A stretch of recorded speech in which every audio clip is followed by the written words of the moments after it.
மிதுனம் ராசி நண்பர்கள் அனைவரையும் அம்மு அஸ்ட்ரோ சேனலுக்கு அன்புடன் வரவேற்கிறேன். இன்னைக்கு இந்த காணொலியில நாம ஜனவரி மாதம் 2024 புது வருடம் பிறக்கிறது. உங்களுக்கு அந்த முதல் மாதம் என்ன மாதிரியான ஒரு பலன் இருக்கும், மாத கிரகங்கள் எந்த அளவுக்கு உங்களுக்கு சப்போர்ட்டா இருக்குது அப்படிங்கறத தான் நம்ம இந்த பதிவுல டீட்டெயிலா பார்க்க போறோங்க. மிதுனம் ராசியினுடைய 4ஆம் பாவகம் பற்றி பார்க்கும் பொழுது உங்களுடைய 4ஆம் வீடு எது அப்படின்னா கன்னி ராசியாக வரும். அதாவது ராசிநாதனுடைய வீடு புதனினுடைய வீடாகவே வருது. அப்போ உங்களுக்கும் உங்களுடைய தாயாருக்கும் இடையே உள்ள ரிலேஷன் பாத்தீங்கன்னா ஓரளவு இணக்கமாகவே இருக்கும். அதே நேரத்துல தாயார் அப்படின்னு பார்க்கும் பொழுது புதனுக்கும் சந்திரனுக்கும் ஆகாது. அதாவது புதனுக்கு சந்திரனை பிடிக்காது, மகனுக்கு தாயை பிடிக்காது. ஆனா சந்திரன் தாயாகிய சந்திரனுக்கு புதனை பிடிக்கும். அப்ப உங்களுக்குள்ள ஒரு இணக்கம், ஒரு தாய் அப்படிங்கிற ஒரு பாசம் இருக்கும். இருந்தாலும் அந்த தாயை பற்றிய சில மன வருத்தங்களும் உங்களுக்கு இருக்கும். அந்த மாதிரி ஒரு தன்மை. அதே போல சொந்தமா தொழில் பண்ணணும் அப்படிங்கிற ஆர்வம் உங்களுக்கு கூடுதலாகவே இருக்கும். ஏன்னா புதன்கிறதுனால எதையுமே ஒரு வியாபார நோக்கோட அணுகுவீங்க. அதே போல உங்களுக்கு சொந்த பந்தங்கள், உறவினர்கள் அவங்ககிட்ட எல்லாம் பார்க்கும் பொழுது உங்களுக்கு ஒரு பகை என்று எதுவும் இருக்காது. ஆனா அதே நேரத்துல நீங்க அவங்கள ஜட்ஜ் பண்ணிக்கிட்டே இருப்பீங்க. உங்களுடைய சொந்த பந்தங்கள்லாம் யாரு நல்லவங்க யாரு கெட்டவங்க, இவங்க எப்படி அப்படிங்கிறது உங்களுக்கு ஒரு கண்டுபிடிக்கக்கூடிய திறன் உங்களுக்கு இருக்கும் புதன் அப்படிங்கிறதுனால. அப்ப அவங்கெல்லாம் நீங்க சரியா பழகல, ரொம்பவும் ஒரு செல்ஃபிஷா நடந்துக்கிறீங்க அப்படிங்கிற மாதிரி ஒரு பேர் உங்களுக்கு வருவதற்கு வாய்ப்புகள் என்பது ரொம்பவே அதிகமாக இருக்கும். மிதுனம் ராசி இது எல்லாமே நான் சொல்றது எல்லாமே ஒரு பொது பலன்கள் தான். மிதுனம் ராசி மிதுனம் லக்கணத்திற்கும் நான் சொல்ற பலன் பொருந்தும். உங்களுக்கு சப்போஸ் வேற லக்கணமாக இருந்தால் அது உங்களுடைய குணங்கள் கொஞ்சம் மாறுபடலாம். இருந்தாலும் ஓரளவு மேட்ச் ஆகும். எவ்வளவு தூரம் மேட்ச் ஆகுறது அப்படிங்கிறத பாருங்க. மிதுனம் ராசிக்கு இந்த ஜனவரி மாதம் உங்களுக்கு என்ன மாதிரி பலன் இருக்கும்? இந்த வருடம் பிறக்குது, புதுசா வருடம் பிறக்குதா, ஏதாவது நல்ல விஷயங்கள் நடக்காதா, பிள்ளைக்கு திருமணம் ஆகாதா, பையனுக்கு வேலை கிடைக்காதா, தொழில ஒரு நல்ல ஒரு முன்னேற்றம் இருக்காதா, அப்படிங்கிற திருமணம் வேலை கிடைக்காதா அப்படின்னு நிறைய எதிர்பார்ப்புகளோட இருப்பீங்க மிதுனம் ராசிக்காரங்க. ஏன்னா நிறைய அஷ்டமத்து சனி அப்படிங்கிறதுனால நிறைய கஷ்டங்கள் அடிபட்டு வந்த ராசி நீங்க.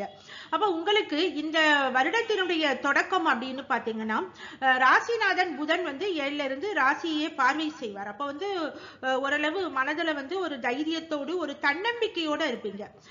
இந்த வருடத்துல எல்லாத்தையும் நம்ம முடிச்சிடலாம், எந்த விஷயங்கள்லாம் பெண்டிங்கா இருக்குதோ அதெல்லாம் முடிக்கணும், ஒரு வீடு வாங்கணுமா வீடு வாங்கணும், வேலை இதுவரைக்கும் நல்ல ஒரு வேலை இல்ல, படிச்சதுக்கேற்ற வேலை, திறமைக்கேற்ற ஒரு வேலை இல்ல, ஒரு நல்ல ஒரு சேலரி இல்ல அப்படின்னு ஒரு எதிர்பார்ப்பு இருக்குன்னா இந்த வருடமாவது அது கிளிக் ஆகணும் அப்படிங்கிற ஒரு ஆர்வம் உங்களுக்குள்ள, அந்த வேகம் அந்த வருட தொடக்கத்திலே இருக்கும். ஏன்னா ராசிநாதன் ராசியை பார்வை செய்வதனால அந்த வேகம், அந்த உத்வேகம், அந்த ஒரு உற்சாகம்லாம் இருக்கும். ஒரு உற்சாகமான ஒரு மனநிலையோட இந்த வருடம் தொடங்குகிறது. அது ஒரு நல்ல விஷயமா தான் நான் பாக்குறேன் மிதுனம் ராசிக்கு. அதே நேரத்துல உங்களுக்கு சுக்கிரன் பாத்தீங்கன்னா 6ஆம் பாவகத்தில் இருப்பாரு. 18ஆம் தேதி ஜனவரி 18ஆம் தேதி அவர் 7ஆம் பாவகத்தில் சுக்கிரனுடைய பார்வை உங்களுடைய ராசியின் மீது விழும். அப்ப உங்களுக்கு சூரியனை பொறுத்தவரை முயற்சிக்காரங்கன். அவர் 7ஆம் பாவகமான கலஸ்திரஸ்தானத்துல இருப்பாரு 15ஆம் தேதி வரைக்கும். 15ஆம் தேதிக்கு மேல தை பிறக்கும் பொழுது மகரத்துக்கு போறாரு, மகர சங்கராந்தி. அப்ப உங்களுக்கு சூரியன் அட்டமத்துக்கு போறாரு உங்களுக்கு 15ஆம் தேதிக்கு மேல. இது என்ன மாதிரியான ஒரு பலனை கொடுக்க போகுது உங்களுக்கு அப்படின்னா, உங்களுக்கு என்ன நீங்க புரிஞ்சுக்கிடணும் அப்படின்னா, ஒரு பிளான் இருக்குது, ஒரு விஷயத்துல இறங்க வேணும், இந்த வருட தொடக்கத்துல இறங்கலாமா அப்படின்னா இந்த மாதத்துல பாத்தீங்கன்னா மாத பிற்பகுதியில சூரியன் அட்டமத்துக்கு போறாரு. ஆனா சுக்கிரன் நல்ல இடத்துக்கு வர்றாரு, 6ல இருந்து 7ஆம் பாவகத்துக்கு வர்றாரு. அதாவது இந்த இரண்டுமே ஓரளவு பேலன்ஸ் ஆகும். சுக்கிரன் ராசியை பார்வை செய்வாரு 18ஆம் தேதிக்கு மேல. அப்ப ஓரளவு பேலன்ஸ் ஆகுது. அது ஒரு நல்ல விஷயம் தான். மிதுனம் ராசிக்கு பெரிய அளவுல ஒரு கெடுபலன்கள் இருக்காது உங்களுடைய முயற்சிகள்ல. ஆனா ஒரு முயற்சியில சின்ன சின்ன தடைகள் ஏற்படுவதற்கு வாய்ப்பு உண்டு. அப்ப தடைகள் வருது அப்படின்னா நீங்க உடனே டென்ஷன் ஆக வேண்டாம். தடைகள் வருது, ஏன் வருது அப்படின்னா சூரியன் அட்டமத்துக்கு போறதுனால. அப்ப தடைகள் வந்தாலும் கூட உங்களுக்கு வந்து அந்த சுக்கிரனும் புதனும் இருப்பாங்க, உங்களுடைய ராசியின் மீது பார்வையை பதிப்பாங்க 18ஆம் தேதிக்கு மேல. இது வந்து உங்களுக்கு ஒரு மிகப்பெரிய ஒரு பலமாக இருக்கும். அதாவது உங்களுக்கு ஒரு உதவி கேட்டு ஒரு இடத்துக்கு போறீங்க, ஒரு இடத்துல உதவி கிடைக்கல அப்படின்னா கூட இன்னொரு இடத்துல உங்களுக்கு உதவி கிடைக்குது, அப்ப அந்த காரியம் சக்சஸ்ஃபுல்லா முடியுது அப்படிங்கிற மாதிரி நீங்க எடுத்துக்கொள்ளலாம். அப்ப வந்து இந்த மாதம், இந்த ஜனவரி மாதம் வந்து உங்களை பொறுத்தவரை உங்களுக்கு வந்து ஒரு பிளான் இருக்கு, ஒரு புதுசா ஒரு முயற்சி இருக்குது அப்படின்னா நீங்க வந்து அதை வந்து செயல் வடிவம் படுத்தலாம். அதுல வந்து எந்த ஒரு தயக்கமும் வேண்டாம்.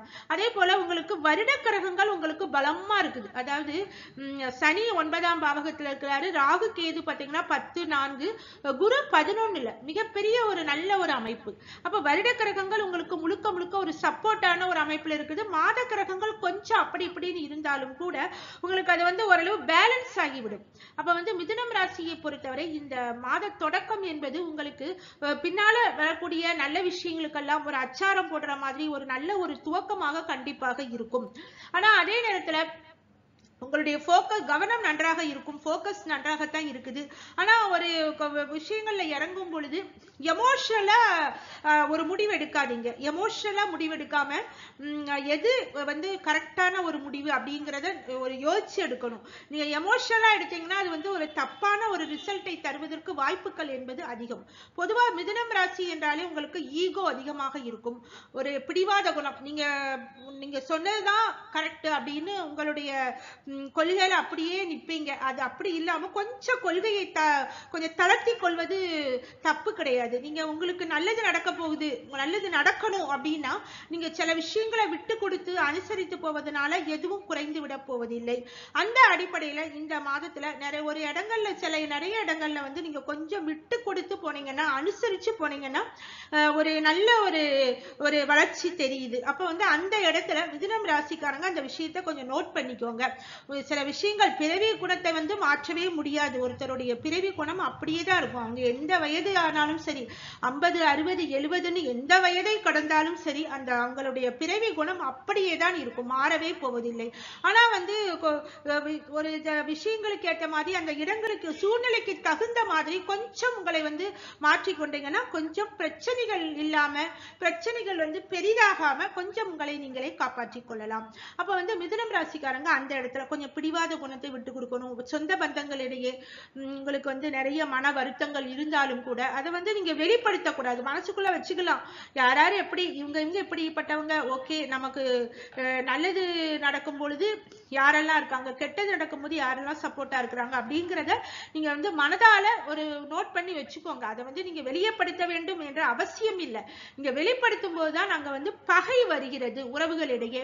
அப்ப வந்து அந்த இடங்கள்ல மிதுனம் ராசிக்காரங்க கொஞ்சம் கவனமாக இருப்பது நல்லது. இந்த வருடத்துல உங்களுடைய எல்லா பிரச்சனைகளுக்கும் ஒரு தீர்வு கிடைக்க போகிறது. மிதுனம் ராசிக்கு வந்து ஒரு மனுஷங்களை வந்து எவ்வளவுதான் கஷ்டப்பட முடியும், அந்த கஷ்டங்கள்ல இருந்து நீங்கள் எப்படி வெளியே வந்துதான் ஆக வேண்டும். எவ்வளவு கஷ்டப்பட்டாலும், அதாவது பகல் இரவு, அதாவது மாறி மாறிதான் வருகிறது. அந்த உலகத்தினுடைய, இந்த பிரபஞ்சத்தினுடைய விதியே அதுதான். அப்ப உங்களுக்கும் ஒரு நல்ல காலம் வருகிறது, அது இந்த வருடமாக இருக்கிறது. அதனால ஒரு நம்பிக்கையோடு, தைரியத்தோடு மிதுனம் ராசிக்காரங்க இருக்கலாங்க.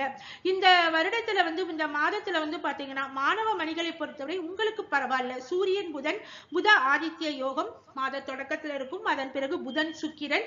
அப்ப வந்து மாத தொடக்கத்துல ஓரளவு ஃபோக்கஸ் நன்றாக இருக்கும். ஒரு ஃபியூச்சர் பற்றி ஒரு பிளான் எடுக்கணும் அப்படின்னா மாத முற்பகுதியில செய்யுங்க. மாணவர்களுக்கு அது உங்களுக்கு நல்ல ஒரு ரிசல்ட்டை கொடுக்கும். மாத பிற்பகுதியில கொஞ்சம் வந்து மனசு ரிலாக்ஸா இருக்கும், எங்கேயாவது சந்தோஷமா ஜாலியா ஃப்ரெண்ட்ஸ் கூட சுத்தலாம் அப்படிங்கிற எண்ணங்கள் மாத பிற்பகுதியில, அதாவது பொங்கலுக்கு பிறகு உங்களுக்கு வரும். அது வந்து அந்த புதன் சுக்கிரன் இணைவினால.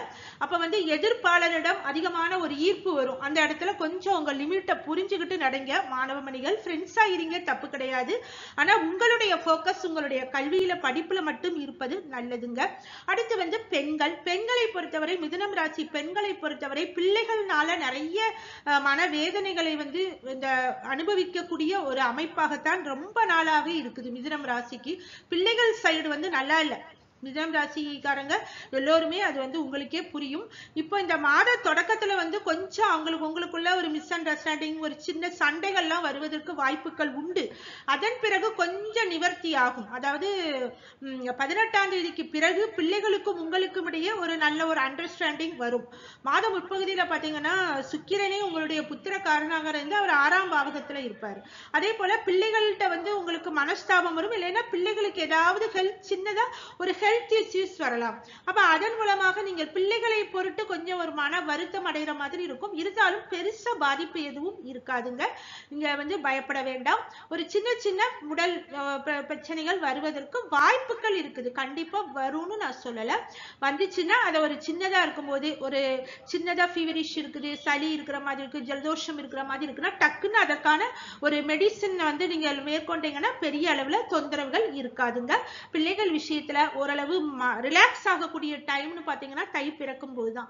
தை பிறக்கும் பொழுது ஓரளவு பிள்ளைகள் சார்ந்த விஷயங்கள்ல குறிப்பாக உங்களுக்கு கொஞ்சம் வந்து ரிலாக்ஸ் ஆவீங்க. ஆனா கொஞ்சம் விரயங்கள் இருக்கத்தான் செய்யும். பிள்ளைகள் பொருட்டு கொஞ்சம் விரயங்கள் இருக்கத்தான் செய்யும். அதாவது இந்த மாசம் முழுக்கவே இருக்கத்தான் செய்யும். அது வந்து தவிர்க்க முடியாது. பிள்ளைகளுக்கு செய்ய வேண்டியதை நம்ம செய்துதான் ஆகணும் இல்லைங்களா? அது வந்து அந்த உங்களுடைய கடமை. அதற்கு பிறகும் கூட தொடரக்கூடிய ஒரு அமைப்பு தான். அதே போல இந்த மாதத்துல வந்து வாழ்க்கை துணை விஷயத்திலையும் கொஞ்சம் விரயங்கள் செலவுகள்லாம் இருக்கும். கொஞ்சம் விட்டு கொடுத்து போங்க, அனுசரிச்சு போங்க. கொஞ்சம் வந்து ரொம்பவும் வந்து பிள்ளைகள் சார்ந்த விஷயங்கள்ல ஒரு முடிவு எடுக்கணும் அப்படின்னா 2 பேரும் ஆளாளுக்கு ஒவ்வொரு முடிவு எடுக்கக்கூடாது. ஆளாளுக்கு ஒவ்வொரு முடிவு எடுத்தீங்கன்னா தான் அந்த இடத்துல வந்து சண்டை வரும். நீங்க வந்து உங்களுடைய முடிவு, உங்களுடைய வாழ்க்கை துணையினுடைய முடிவு, 2 பேருடைய முடிவையும் நீங்க கேட்டுக்கோங்க. கேட்டுட்டு அதன் பிறகு 2 பேரும் கலந்து ஆலோசித்து எது நல்ல முடிவுங்கிறத நீங்க டிஸ்கஸ் பண்ணி எடுக்கணும். நீங்களாகவே ஒரு முடிவு எடுத்தீங்கன்னா அது வந்து ஒரு சண்டையில வந்து முடியும். அந்த இடத்துலயும் மிதுனம் ராசிக்காரங்களுக்கு ஒரு கவனம் தேவைங்க. மிதுனம் ராசி பெண்களை பொறுத்தவரை இந்த மாதத்துல உங்களுக்கு மாத முற்பகுதி பிற்பகுதி இரண்டிலையுமே பாத்தீங்கன்னா நீங்க வந்து ஒரு நிதானமா செயல்படணும். நிதானமா இருந்தீங்கன்னா பிரச்சனை வராது. எமோஷனலா எல்லாத்தையுமே எமோஷனலா பார்க்க கூடாது. எமோஷனலா ஒவ்வொரு விஷயத்தையுமே பாத்தீங்கன்னு வச்சுக்கோங்க. அப்போ வந்து குற்றத்தை பார்த்துக்கிட்டே இருந்தீங்கன்னா அதுல வந்து உங்களுக்கு பிரச்சனைகள் வந்துகிட்டே தான் இருக்கும். அவங்க எதை பண்ணல, ஒரு நம்ம பையன் அதை செய்யல, வாழ்க்கை ஹஸ்பண்ட் எதை பண்ணல அப்படின்னு நீங்க அதை பத்தியே நினைச்சுக்கிட்டு இருந்தீங்கன்னா உங்களுக்கு ஒரு மன அழுத்தம் வர்ற மாதிரி இருக்கும். அதனால எதையுமே கண்டுக்காதீங்க. யார் எப்படி இருக்காங்களோ இருந்துட்டு போறாங்க, நீங்க உண்டு உங்க வேலை உண்டுன்னு இருங்க. அது வந்து இந்த மாதத்தை பொறுத்தவரை உங்களுக்கு ரிலாக்ஸா இருக்கும். எல்லா பிரச்சனைகளும் தீர்வதற்கான ஒரு சோர்ஸ் இருக்குது, வழி இருக்குது. அப்ப வந்து நீங்க ஒரு நம்பிக்கையோட இருங்க. இதுவரைக்கும் சங்கடப்பட்டு உங்களுடைய மனதே பாத்தீங்கன்னா ஒரு அதைரியமா இதெல்லாம் ஏன் நமக்கு இவ்வளவு கஷ்டம், நமக்கு மட்டும் ஏன் இப்படி வந்துச்சு அப்படிங்கிற மாதிரி எல்லாம் பெண்கள் வந்து நிறைய யோசிப்பீங்க. இப்ப கஷ்டம் வந்துச்சு போயிட்டுது, நம்ம வந்து என்ன செய்யலாம், நெக்ஸ்ட் என்ன பண்ணலாம், ஃபியூச்சர்ல என்ன பண்ணலாம் அப்படிங்கறத பத்தி மட்டும் தான் நீங்க யோசிக்கணும். கடந்த கால துன்பங்களை, கடந்த கால இழப்புகளை வந்து நீங்க நினைச்சுக்கிட்டே இருந்தீங்கன்னா உங்களுடைய வருங்காலத்தை வந்து நீங்க நல்ல விதமாக செயல்படுத்த முடியாது. அப்ப நீங்க வந்து அந்த இடத்துல பெண்கள் வந்து ஒரு தைரியமா இருக்கணும். பெண்களை பொறுத்தவரை இந்த மாதத்துல புதன் ராசிநாதன் வலுவா இருக்கிறதுனால நீங்க வந்து ஒரு தைரியமா தான் இருப்பீங்க. இந்த மாதத்துல நீங்க அப்படியே அந்த தைரியத்தை அப்படியே மெயின்டைன் பண்ணுங்க. வருடம் முழுக்க எல்லா விஷயமே உங்களுக்கு சாதகமாக கண்டிப்பாக முடியுங்க. இந்த வருடத்தினுடைய முதல் மாதம் ஓவராலா மிதுனம் ராசியை பொறுத்தவரை உங்களுடைய மனதுல ஒரு தைரியம் இருக்குது. அந்த தைரியம் இருந்தாலே போதுங்க, எல்லாவற்றையுமே சாதித்து விடலாம். எந்த ஒரு விஷயத்தையும் நம்ம சாதிக்கணும் என்றாலும் நம்முடைய மனம்தான் அதற்கு முதல் பிரதானம். உங்களுடைய மனம் வந்து ஒரு நல்ல ஒரு நம்பிக்கையோட இருக்கக்கூடிய ஒரு நல்ல மாதமாக இந்த வருடத்தினுடைய தொடக்கம் இருப்பதனால அனைத்து விஷயங்கள்லயுமே நீங்க நல்ல விதமாக கடந்து வந்துவிட வேண்டும். பிள்ளைகள் சார்ந்த விஷயங்கள்ல இங்க வந்து மிகவும் ரொம்பவும் எமோஷனலா முடிவெடுக்காம நிதானமா முடிவெடுத்தீங்கன்னா உங்களுடைய பிள்ளைகள் விஷயத்துல கூட நன்மைகள் என்பது நடக்குங்க. அந்த இடத்துல கவனமா இருந்துக்கோங்க. தொழில், வியாபாரம், உத்தியோகம் எல்லாத்திலையுமே இந்த மாதத்துல நீங்கள் எடுக்கக்கூடிய முடிவுகள் எல்லாமே ரொம்பவும் ஒரு வெற்றியை தருவதாக இருக்கும். வியாபாரத்துல நல்லது ஒரு முன்னேற்றம் என்பது ஏற்படும். இதுவரை வேலை கிடைக்கல அப்படின்னு இருந்து வந்த இளம் பருவத்தினருக்கு வேலை வாய்ப்புகள், அதன் மூலமாக கை நிறைய சம்பளம் போன்ற நல்ல அமைப்புகள்லாம் இந்த மாதத்துல இருக்குதுங்க. என் சார்பாக எனது மனமார்ந்த வாழ்த்துக்கள். ஆக நண்பர்களே, இந்த பதிவு உங்களுக்கு பிடிச்சிருந்ததுன்னா லைக் பண்ணுங்க. ரொம்பவும் பிடிச்சிருந்ததுன்னா சப்ஸ்கிரைப் பண்ணி உங்களுடைய ஃப்ரெண்ட்ஸ் ரிலேட்டிவ்ஸ்க்கெல்லாம் ஷேர் பண்ணி சப்போர்ட் பண்ணலாங்க. நல்லதே நினைப்போம், நல்லதே நடக்கும். நன்றி, வணக்கம்.